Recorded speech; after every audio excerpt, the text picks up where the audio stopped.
Hello again. Yes, the same evening because I thought I would just do it in one night. But okay, in today's session, I'd like to talk about being childlike as an adult. So being a child as an adult, seeing where that goes. All right. So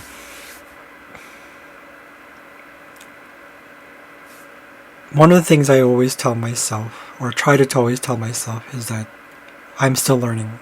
One of the greatest quotes I've heard was, I think it was Eckhart himself who said this. You are the universe learning of itself. Something like that. The point is, you're still learning. Always being open to that. Right? That's the key thing. Be open to the fact that everything takes time. It's nature. That's all it is. It's nature. Right? So, but what is the childlike mindset? What do I mean by that? It's basically like, I mentioned in the previous video that it's for those who caught it, it's not just being like child. It's that innocence. You know, in one of my favorite movies called Under the Tuscan Sun, one of my favorite lines there is, never lose your childlike innocence. It's the most important thing. That's what Sylvia in the movie said. And that's why I love that movie, because it's like, it resonates with me. I'm sure it resonates with a lot of people. So, yeah, so being open to the fact that everything takes time. It's a learning process. But as myself as a teacher, or rather as a guide, which I prefer to use, it's there are several things I'd like to mention. Number one, that one thing, being open, right? Number two, look for things that are creative. And why is that? Well, in my experience, I can only speak from my experience mainly, is that whenever I'm creative, it's sort of this process of I'm in it to I'm trusting my intuition. I'm trusting my instincts. I'm trusting that inner self. That thing that just like, when you're creative, you are allowing. Right? So that's one thing. It also helps you to be intuitive, which is number 3, right? So you saw it was in my previous video where one ways to be intuitive is to really be allowing. Shut off that mind. But it's easier said than done. I know that. So, it takes practice. We put a lot of time into exercising many other skills that we have in life. But we forget that intuition is also a skill. Being creative, it can also be a skill. Especially for those who aren't creative, especially for those who aren't intuitive. But you do have it. So it's really up to you. It all comes down to choices. So being intuitive. That's number 3. Number 4, instinctive. Well, how is that different from being intuitive? Instinctive is that gut feeling rather than intuition. Intuition is like up here. Instinctive is down here. It's more of like I guess you can say it's kind of like a fear-based thing. But instead of giving into the fear, it's like trusting that instinct is telling you, oh, I don't feel good about that, or I should go this way. It's not about communication. It's more internal. It's more with yourself. Intuition is more of like your connection with the environment. To me, though, they're both kind of connected. To me, that's how it is. So that's number 4, instinctive. Number 5, trusting. This is challenging, especially for those who have gone through trauma, even those like myself, where, not to play the victim, but to have gone through trauma pretty much every freaking year, or every month, or every week. I know it's kind of exaggerative, but it's true. It's not because of trauma, it's how I interpret things. Trauma is personal. I've heard that somewhere. I read that somewhere. It's trauma is personal. So, but to trust again takes time. That's the one I think that you have to allow yourself to go through in your own time. Okay. Number 6. Okay. Being allowing or forgiving. Now, as many people have heard already, being forgiving has nothing to do with the other person. It's you. It's really processing all that stuff. That's why the shadow work helps too. It's kind of like allowing yourself to say, oh, I forgive myself for making that mistake. I forgive myself for being angry, for yelling, for hurting someone. Because you were unconscious at that time. You had unconscious behaviors. The more you wake up, the more you realize that it's like, oh, okay. You start forgiving yourself. Right? But allowing also means just letting it happen, even if it's scary. Right? I read earlier today in social media that in order to grow, you need pain. Well, yeah. What is it that the Buddha said? Or Siddhartha himself, what did he say? Was that pain is inevitable, suffering is optional?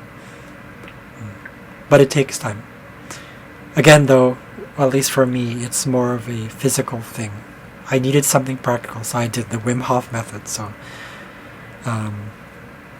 that's for another time. But yeah, so if you follow the Wim Hof method properly, or methods properly, as in, you do the breathing first and then you do the cold therapy. Then you do it every day, little by little. Right? So it's little things. Number 7. Responding naturally when asked. What does that mean? Most people, when they hear things, or when someone talks to them, like say your friend comes to you and is like looking for what you feel is advice, or they're just looking for you, they're just waiting for, just looking for a shoulder to lean on. It's most of us. We don't listen to hear. We listen to give advice because we want to give advice. Why is that? That's projection. Again, that goes back to the shadow thing, right? We all have the ego, but there's an unhealthy ego and there's a healthy ego. A healthy ego recognizes their worth. A healthy ego recognizes their value in this life. An unhealthy ego projects all the time, whether it's a positive projection or a negative projection. Well, positive or negative, meaning you'll see it in shadow work stuff. There's positive, which is you look up to someone and you admire them. That's projection. And when it's negative, you get it. You get the point. Anyways, I'm not going to go into shadow work here. Number 7 was responding naturally to when asked. So it's basically kind of like what I mentioned in the previous video. You do passive listening. That's one way. To be honest, just shut it. Don't resist the urge to give advice. Just be there. Just be there. And if it's not your thing yet, don't do it. Right? But also tell the other person. You can also be honest by saying, I want to give advice. Being honest with that. Right? I want to give advice. Right? I can't hold it in. I gotta let go and give you advice, even though you didn't ask for it. Some people say it in a way. How do some people say? This is some unsolicited advice. Fine. That's still better than giving advice when you're not asked to. Right? So, yeah. Number 8. Sharing. Just communicating. Sharing. Sharing is caring. I've heard about that. But it's more about being expressive, but not, how do you call this? When you're sharing, it's usually we have this expectation of getting something back, right? So this kind of connects to the next 2 things. So 9 and 10 are, 9 is taking without expecting, and 10 is giving without expecting. So both are the same, whether you give and take. When you're expecting something, it means that what you're doing is conditional rather than unconditional, right? So it's linked almost directly to sharing itself.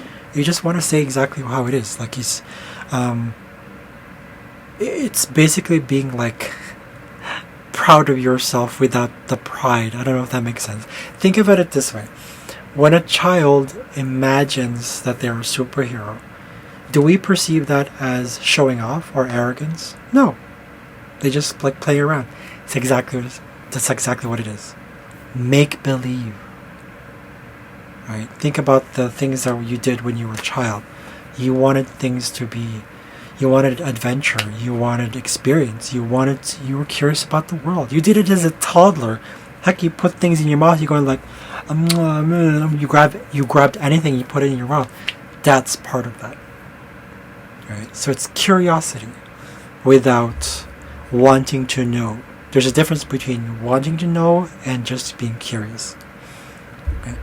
So that. One other thing here is, number 11 is, as Eckhart puts it, be like a tree. Just observe how a tree is. They're just there. So it kind of goes back to that being present thing, right? The childlike mindset, just observing. So I wrote down here something that I thought needed telling. When we feel like questioning, doubting, or wanting to know even how to do this whole thing, just being childlike, in my experience, being a perfectionist has led to struggles and suffering, which I continued to fight. So I was resisting. And then I eventually gave in.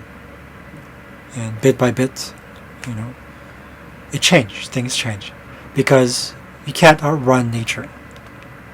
Right? So, even I'm still learning it till this day. So, I hope that helps. That's it for now. So, I didn't mention how much I was doing. Usually I just say 7 things, but you'll get the point. Right? So, one is being open, then 2 is being creative or finding creative things. Could be art, music, dance, whatever. Drawing, right? Being intuitive or practicing intuition, practicing instinct or trusting your instinct. Trusting, which is going to take some time. And number 6 is being forgiving or allowing, just allowing. Number 7, responding naturally when asked. Number 8, sharing. 9 and 10 are taking or giving without expectations. Okay, and last but not least, I suppose, is number 11. Be like a tree. Be like a tree. I hope this helps. That's all I'm going to say. I feel like sometimes I want to say some more, but yeah. Have a good day, everyone. Like and subscribe, yes, if you want to. By the way, it's no big deal. Yeah, I'll see you guys later. Ciao for now.